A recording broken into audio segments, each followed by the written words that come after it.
Hello everybody, this is Dr. Fraud Michael Skiba here. I'd like to welcome you to another edition of Book Review Psychology of Fraud. In this edition we are going to be discussing Chapter 3 as we move on our journey through the 7 chapters. So this chapter is entitled The Fraud Triangle. Many of you are familiar with that. The 3 corners of that triangle are pressure, rationalization, and opportunity. So what I want to do is I want to key in on one of those corners. Pressure, just to briefly kind of mention the other few. So pressure, of course, is any push factor, I call it. So that could be financial straits, that could be someone loses their job, or a spouse that loses their job, or a medical situation, something that could maybe drive them towards committing fraud or even just thinking about it.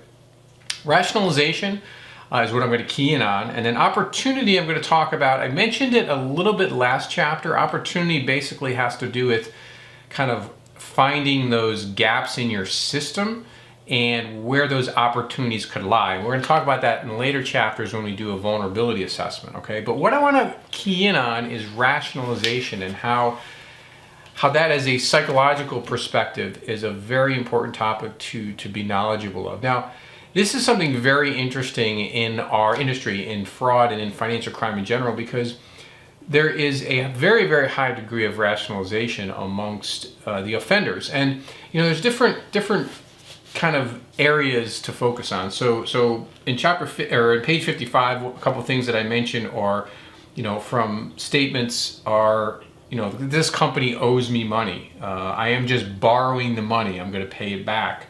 It's not really hurting anyone, just this one time.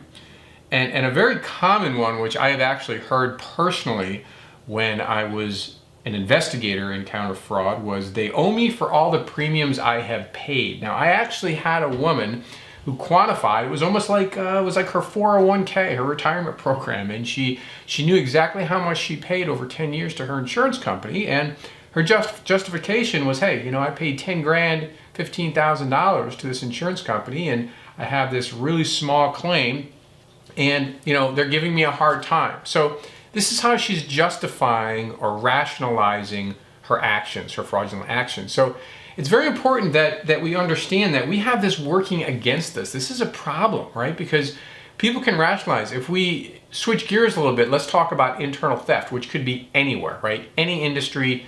It doesn't matter where you are. Internal theft is a problem. And in my opinion, it's a growing problem. Since I wrote this book till now, I probably would have even devoted more time now because I'm just getting asked left and right to consult and to work on these type of internal fraud topics. So internal fraud, you know, could be very, very damaging because you have people that could rationalize. You know, let's say they are feeling they are overworked, right?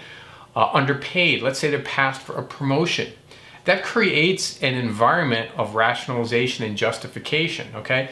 One of the most common frauds we have as far as internal fraud has to do with padding expense estimates expense accounts, right? So someone takes a trip and, you know, they'll maybe add a little extra here or there.